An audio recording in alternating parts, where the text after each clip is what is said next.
Was there things that your mom would do that would embarrass you? No, not really, because like everything she does it for a reason. Still speaking of her in the present tense, Peter, Genesis, and Delilah say they expect their mother, Miosotis Familia, to come walking through the door at any moment. Just doesn't feel right. It doesn't feel real.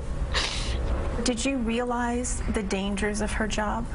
Like, I used to watch the news with her, so then that's when I realized there was like protests and she'd be handling stuff like that. Nothing, they say, could have prepared them for the tragedy that began to unfold in the early morning hours of July 5th.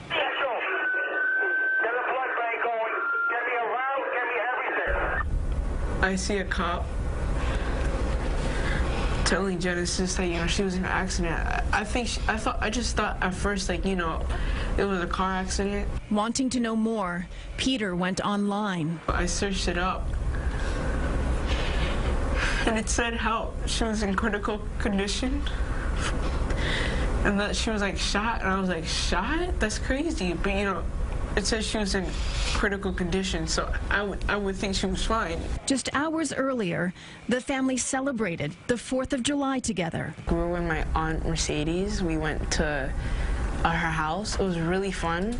We had hot dogs, burgers. It was on the holidays the kids remember. Their mother was in her glory. Was Valentine's her favorite holiday?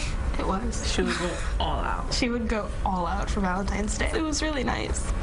I was always looking forward to like the holidays with my mom, especially the holidays. Actually on Christmas she dressed up as an elf.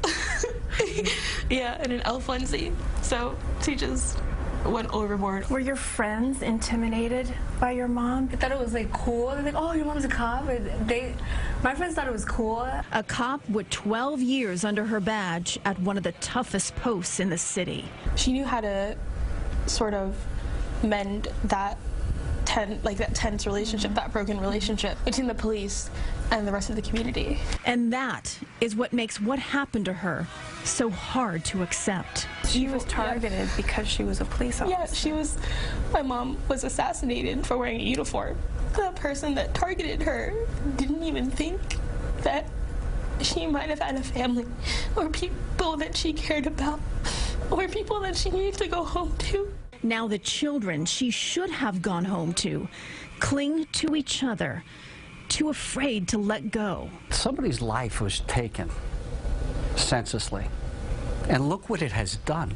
Frank Siller, who started the Siller Foundation, now wants to help ease the family's burdens. We want to be able to raise a large sum of money to put on the side for them so they could have the quality of life that their mom, who went to work every day, try to make sure that they had a very good quality of life. Did you realize that while she was alive, that she wasn't like a normal mom? I will be always grateful for her because like she was like a single mom and she had 3 kids, so she would like put all her work into us to like help us like enjoy our lives, and she made it happen. Like I enjoyed my life.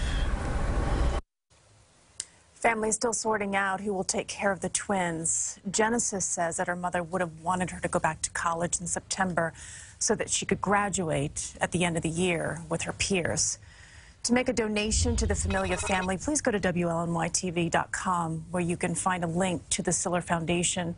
And then also later at 11 o'clock on CBS 2 News, you'll hear more from the children on the signs that they feel their mother is sending them and if they plan on pursuing careers as well in law enforcement.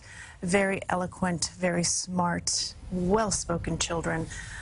It's still very, very fresh for them. They're still obviously still digesting the reality of their lives, but the way that they speak about their mother with such love, it's heartwarming. They're so tightly knit, the family. You can see they must have been so close to one another. This is really extraordinary, special family. And Genesis, well, I mean, so 20 years old. Yeah. She's 20 years old. 20 years old. Maturity far beyond. Thank goodness they have a big family, you know, that are all local and they all love one another. And their mother was such a great example of the love that is required to keep a family together. And that's what those children will carry on for the rest of their lives. And the Siller Foundation doing great work as always. As always. Kristine, thank you. Thank you so much.